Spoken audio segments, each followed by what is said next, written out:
अब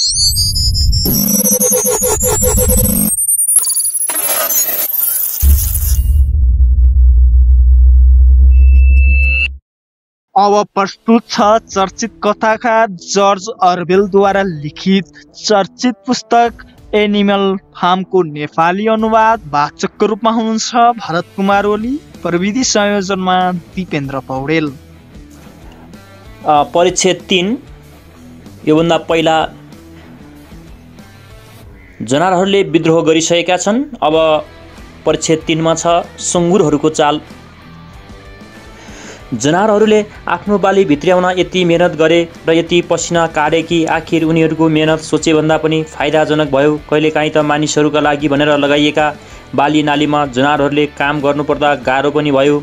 तिनीहरूको सबभन्दा कमजोरी त यो थियो कि पछाडिका खुट्टाबाट कुनै औजार पनि चलाउन सक्दैनथे। तर सुँगुरहरू भने यति चलाक बने कि जस्तोसुकै गाह्रो कामलाई पनि घुमाई फिराई कुनै न कुनै उपायले सोचिहाल्थे। घोडाका लागि भने तिनीहरूलाई खेतीको हरेक कुरा थाहा थियो, यहाँसम्म कि कसरी काट्ने सुकाउने भन्ने विषयमा जोन्स र उसका मान्छेलाई थाहा नभएको कुरा पनि उनीहरू जान्दथे। सुँगुरहरू आफू काम गर्दैनथे तर अरूलाई निर्देशन दिन्थे र उनीहरूको कामको निरीक्षण गर्दथे। अरूको भन्दा बढ्ता बुद्धि र ज्ञानले यो त पक्कै हो कि उनीहरू आफूलाई नेता ठान्दथे। बक्सर र क्लेभर काट्ने औजार अथवा काटेको सोहारेर एकै ठाउँमा ल्याउने काँटा समेत आफै काममा लाउँथे र दरो साथ खुट्टा बजार्दै खेतीका बार र वारपार घुम्दथे। सुँगुरहरू उनीहरूको अघिपछि लगेर एक कमरेड हिँड अथवा एक कमरेड पछाडि जाऊ भनिरहन्थे। सबै जनावर एकदम भद्र तरिकाले आफ्नो घाँस पराल जम्मा गर्न र बटुल्न व्यस्त देखिन्थे। यतिसम्म कि हाँस र कुखुराहरूले पनि दिनभरि काम गरिराखे र आफ्ना आफ्ना चुच्चामा घाँस वा परालका त्यान्द्रा ओसारिराखे। अन्त्यमा यी सबै काम उनीहरूले जोन्स र उसका मान्छेहरूले गर्ने भन्दा पनि कम समयमा 2 दिनमै सके।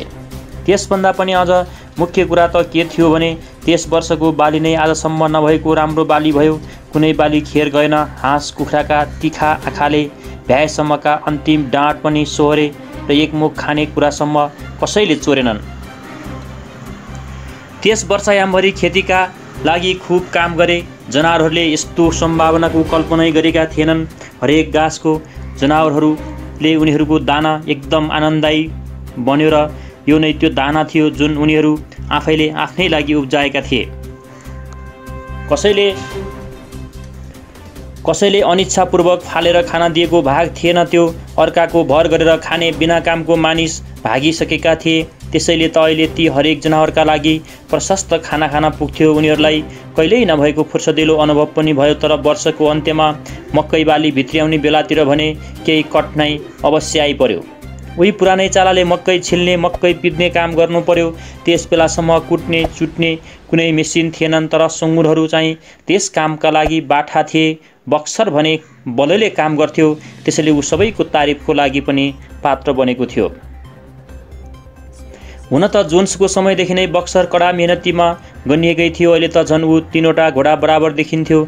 यतिसम्म कि कुनै दिनमा त दिनभरिको कामको बोझ एक्लैले आफ्नो काँधमा लिन्थ्यो। बिहानदेखि बेलुकासम्म ऊ जहाँ काम अप्ठ्यारो र गाह्रो हुन्थ्यो त्यही नै गएर घचेट्ने घिच्याउने के गर्नुपर्ने हो सबै भ्याउँथ्यो। यहाँसम्म कि उसले एउटा भाले कुखुरालाई भनेर बिहान अरूभन्दा आधा घन्टा चाँडो उठाउनु पनि भनेको थियो। एकदम अत्यावश्यकीय कामलाई दैनिक कामको समय नहेरी विशेष जनावरबाट स्वस्फूर्त कामको पनि बन्दोबस्त मिलाउँथ्यो। कुनै पनि अप्ठ्यारो वा गाह्रो काम पर्यो कि म त्यो काम गर्छु भनेर जुम्रुवाइहाल्थ्यो। उसले आफ्नो जीवनको उद्देश्य नै कामलाई बनाएको थियो। तथापि सबैले आफ्नो आफ्नो ल्याकत र योग्यताले भ्याएसम्मको काम गरे। यतिसम्म कि हाँस कुखुराले समेत छोडिएको एक एक दाना मकै जम्मा गरेर निकै भाँडो बनाए। कसैले केही चोरेनन्। कसैले कसैको रासनमा गुनासो पोखेनन्। झगडा टोकाटोक र जुन प्रकारको आपसी रिस र डाहा ती जनावरमा पहिले हुने गर्थ्यो अब केही पनि थिएन। कसैले कसैमाथि छलकपट गरेनन्। हो मोली भने बिहान उठ्नमा अलि अल्छी गर्थ्यो। एक एक बहाना बनाएर काममा चाँडै जाँदैनथी पनि अरू केही बहाना फेला परेन भने खुरमा ढुङ्गो बिजेको छ है मेरो पनि भन्न बेर लाउँदैनथी गाईले। उता बिरालोको पनि केही खास बानी थियो। जब काम पर्यो ऊ घन्टौँ बेपत्ता हुन्थ्यो र खाने बेलामा बेलुका काम सिद्धिसकेपछि मात्र टुब्लुक्क देखा पर्थ्यो। अनि यस्तो भान पार्न जान्थ्यो कि त्यहाँ खास कुनै कामै भएको थिएन। त्यसका लागि यस्तो राम्रो बहाना बनाउँथ्यो कि र यति मायालाग्दो गरी बोल्थ्यो कि उसको असली नियतमाथि कसैलाई शङ्का नै हुँदैनथ्यो। बुढो गधा बेन्जामिन भने विद्रोहको दिनभन्दा पछि पनि शङ्का नै गर्दैन्थ्यो र उसमा केही परिवर्तन भएकै थिएन। जोन्सको समयमा ऊ जुन प्रकारको ढिलो चालले काम गर्थ्यो अहिले पनि त्यस्तै गरिरहेको छ। आफ्नो काम नगर्ने पनि होइन र अरू कसैको काम गरिदिने पनि होइन। बुढो गधाको यो पारा थियो। विद्रोह र त्यसको परिणामबारे एक वचन कसैसँग त्यो गधाले बोल्दैन्थ्यो पनि। यदि कसैले उसलाई जोन्स गएकोमा खुसी छौ कि छैनौ भनेर सोध्यो भने ऊ आनाकानाको जवाब दिन्थ्यो र भन्थ्यो, गधाहरू लामो समय बाँच्छन्, तिनीहरूमध्ये कसैले गधा मरेको देखेका छौ? अरूलाई भने उसको यस्तो अडबाङ्गे जवाफमा दिक्क लाग्थ्यो। एक दिन आइतबार कुनै काम थिएन। बिहानको चमेना अघि पछिको भन्दा 1 घण्टा ढिला भयो।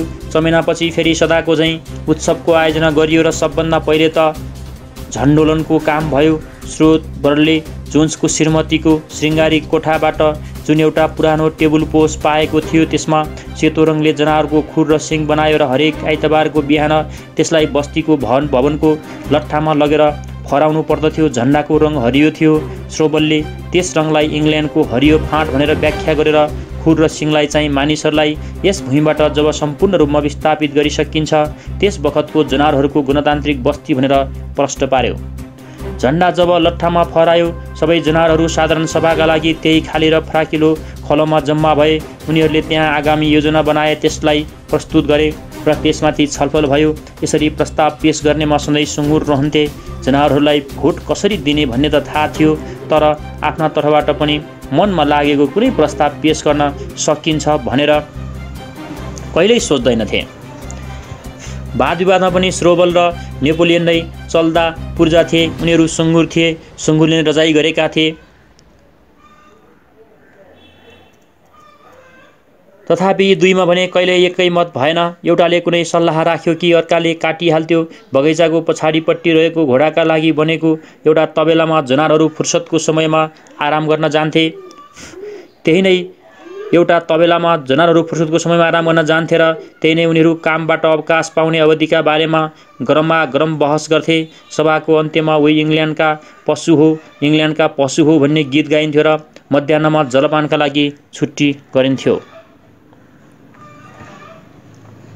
सुँगुरहरूले श्रीमती जोन्सको त्यही श्रृङ्गारिक कोठालाई मुख्यालयका रूपमा छुट्याएका थिए। त्यहाँ नै तिनीहरू जमिनदारी भवनबाट ल्याइएका किताबहरूबाट फलामको काम, काठको काम र अन्य आवश्यकीय कलाको ज्ञानको अध्ययन गर्न थाल्थे। सोब्रल अरू जनावरहरूलाई एकीकृत गरेर समितिहरू बनाउन लागि परेको थियो र त्यस काममा ऊ नथाकिकन लाग्यो। उसले कुखुराहरूका लागि फुल उत्पादन समिति, गाईका लागि पुच्छर सुधार लिग, खास गरी मुसा र खरायो जस्ता जङ्गली कमरेडहरूलाई सघाउनका लागि पुनर्शिक्षा समिति, भेडाका लागि सेता रौँ अभियान समिति र पढ्ने लेख्ने कक्षाहरूदेखिका बाहेकका अरू समितिहरू पनि गठन गर्यो। तापनि यी सबै योजनाहरू केही समयपछि नै असफल भए। जङ्गली जनावरहरूलाई सघाउने कुरा त तत्कालै छुटिहाल्यो। तिनीहरूले पहिलेकै बानी गर्न छोडेनन्। यदि उनीहरू नरम व्यवहार गर्न खोजियो भने पनि केवल त्यसको फाइदा मात्र लिए। बिरालो पुनर्शिक्षा कक्षा समितिमा सामेल भयो र केही दिनसम्म त उत्साहका साथ काम गर्यो, तर उसलाई पनि एक दिन केही समय अघिसम्म त्यहाँ हुँदै नभएका भँगेराहरूसँग बसेर कुरा गरिरहेको देखियो। उसले भँगेराहरूलाई भन्यो, हामी सबै अब कमरेड हौँ। जुन भँगेराले चाहे पनि मेरो पन्जाभित्र आएर बस्न सक्नुहुन्छ, आश्रय लिन सक्नुहुन्छ आदि इत्यादि। तर भँगेराहरू पनि बाठा थिए, बिरालोदेखि टाढै बसे। यति हुँदाहुँदै पनि पढ्ने र लेख्ने कक्षा भनेर सफल भयो। शरद ऋतुसम्ममा बस्तीमा भएका सम्पूर्ण जनावरले भने केही न केही ज्ञान हासिल गरे। सुँगुरहरूले एकदम राम्ररी पढ्न लेख्न जान्ने भए। कुकुरहरूले ठिकै जाने पनि 7 आदेश 7 कमान्डमेन्ट भन्दा अरू कुरा पढ्न चाख दिएनन्। म्युरियल नाम गरेको बोकाले कुकुरको भन्दा बढी जान्यो र बेलुकी पखतिर फोहोरको रासमा फालेका पत्र पत्रिकाबाट पनि केही न केही पढ्थ्यो। बेन्जामिनले पनि सुँगुरको जति नै पढ्न सक्थ्यो, तर पनि आफ्नो कामको अभ्यास भने गर्दैनथ्यो। उसले जति पढेको थियो ऊ भन्थ्यो कि खोइ खास पढ्ने कुरो केही छैन। क्लोभरले भने पुराका पुरा अक्षर जानेर पनि तिनीहरूलाई सँगसँगै जोडेर शब्द बनाउन सक्दैनथ्यो। बक्सरले भने डी भन्दा पछाडिको अक्षरै चिनेन। ऊ खाली उसको खुरले धुलोमा ABCD मात्र लेख्न जान्दथ्यो र त्यसपछि आफ्नो पछाडि कसले के कुरा गरेको छ भनेर कान उतै लगाएर अक्षरलाई एक टकले हेरी मात्र रहन्थ्यो। कहिलेकाहीँ टाउकाको जाँगर र हल्लाएर अब त्यस पछाडि कुन अक्षर आउँछ भनी सम्झिन पनि खोज्यो, तर कहिल्यै सम्झिन सकेन। रमाइलो कुरा त के भयो भने कुनै दिन उसले डी भन्दा पछाडिका अक्षर त जान्यो, तर त्यस बेलासम्म उसले अगाडि जानेको ABCDलाई बिर्सिसकेको थियो। अन्त्यमा उसले के निश्चय गर्यो भने अब ऊ तिनै अगाडिका 4 अक्षर ABCDमै सीमित रहनेछ र दिनमा 1-2 पटक लेखेर तिनीहरूलाई सम्झिने कोसिस गर्नेछ। मोलीले आफ्ना नामका 5वटा अक्षर मोली बाहेक अरू सिक्न मानिन। उसले एकदम सफासँग त्यही आफ्नो नामलाई भए पनि रुखको पातलो बोक्राको सहायताले बनाउँथे र त्यसलाई 1 अथवा 2वटा फुलको पातले सिँगारेर त्यसैको वरिपरि मक्ख पर्दै घुमिरहन्थे। यी बाहेक बस्तीका अरू कुनै जनावरले पनि A अक्षरदेखि बाहेकको अर्को अक्षर लेख्न र पढ्न जानेनन्। तिनीहरूमा यस्तो पनि पाइयो कि मूर्खभन्दा मूर्ख जनावर जस्तो भेडा, कुखुरा, हाँस आदिले त 7 आदेशलाई कण्ठ पनि पार्न सकेनन्। आखिर केही लागेन र एक दिन त श्रोबलले एउटै सत्य तथ्यको घोषणा गर्यो, ल भइगयो, अब 7 आदेशलाई तिमीहरूले कण्ठ गर्नु पर्दैन, तर 4 खुट्टे जति सबै जाति र 2 खुट्टे जति सबै खराब भन्न चाहिँ कहिल्यै नछाड्नु। त्यसपछि उसले सम्झ्यो, यो नै हामी जनावरको मूल सिद्धान्त हो, पशुवादको सारांश हो। यस महान बानीलाई समात्न सक्छ। यो मानिसहरूको प्रभावदेखि छुटकारा पाउँछ र जसले सक्दैन त्यसले दुःख पाउँछ। श्रोबलको यस कुरामा चराहरू अघि सरेर विरोध गरेर भने, हाम्रा पनि 2 खुट्टा छन्, के हामी खराब हो? तर त्यसमा श्रोबलले उनीहरूलाई सम्झाएर भन्यो, तिमीहरू यो सिद्धान्तभित्र पर्दैनौ। तिमीहरूको पखेटा त तिमीहरूलाई उड्नका लागि चाहिने अङ्ग हो, कसैको भेद छुट्याउने अङ्ग होइन यो। त्यसकारण तिमीहरूको पखेटालाई पनि हामीले खुट्टा नै मान्नुपर्छ। मानिसहरूसँग त भिन्न हुने अङ्ग उसका आफ्नै हात छँदैछन् नि, जसको सहाराले उसले गर्नु नगर्नुसम्मको बदमासी गर्छ।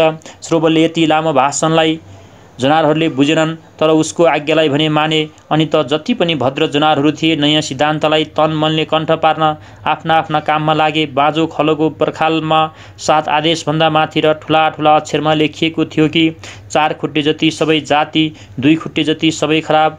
जब त्यस सिद्धान्तलाई तिनीहरूले एकचोटि कण्ठ पारे, भेडाले त त्यसलाई अति नै मन पराएर बस्तीका पशुहरू जब आराम गर्न पल्टिन्थे, भेडाहरू सबै एकै स्वरमा कराउँथे कि 4 खुट्टे जति सबै जाति, 2 खुट्टे जति सबै खराब, 4 खुट्टे जति सबै जाति, 2 खुट्टे जति सबै खराब। यसरी कराउँदा उनीहरू कहिल्यै थाक्दैनथे र घन्टौँसम्म भ्या भ्या गरेर तिनै वाक्य भट्याइरहन्थे। नेपोलियनले भने श्रोबलको समितिमा कुनै चाख दिएन। उसको भनाइमा उमेर पुगिसकेकालाई भन्दा जनावरलाई शिक्षा दिनु बढी महत्त्वपूर्ण हुन्छ। बाली काटिसक्ने बित्तिकै अर्को के पनि घटना घट्यो भने जेसी र ब्लुबलको बीचमा नै 9वटा मोटा मोटा छाउरा जन्मिए। ती छाउराहरूले अब आमाको दुध बाहेक अरू खानेकुरा खान थाले।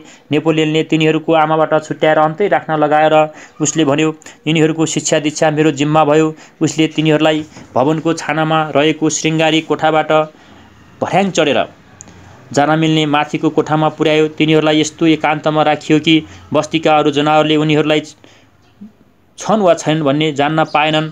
बल्ल अहिले आएर मात्र थाहा भयो दुध कहाँ छन्छ भनेर। हरेक दिनको सुँगुरको नरम खानामा पो मिसाइदो रहेछ। यत्तिकैमा चाँडै फल्ने स्याउ पनि फल्न थाले। बगैँचाका घाँसपात पनि हावा लाग्न थालेपछि यताउता जताततै छरिए। जनावरहरूले सोचेका थिए कि यो त नियमितै कुरा हो कि ती छरिएका घाँसपात सबैलाई बरोबरी हुने गरी बाँडिएलान्। तर एक दिन त के भयो भने ती सबै घाँसपात जम्मा गरेर सुँगुरका लागि भनेर सिँगारी कोठातिर पो लगियो। केही जनावरले त असन्तोष व्यक्त गरी गाईगुई कुरा पनि गरे, तर केही लागेन। यसमा सबै सुँगुरहरू एकैपट्टि लागे।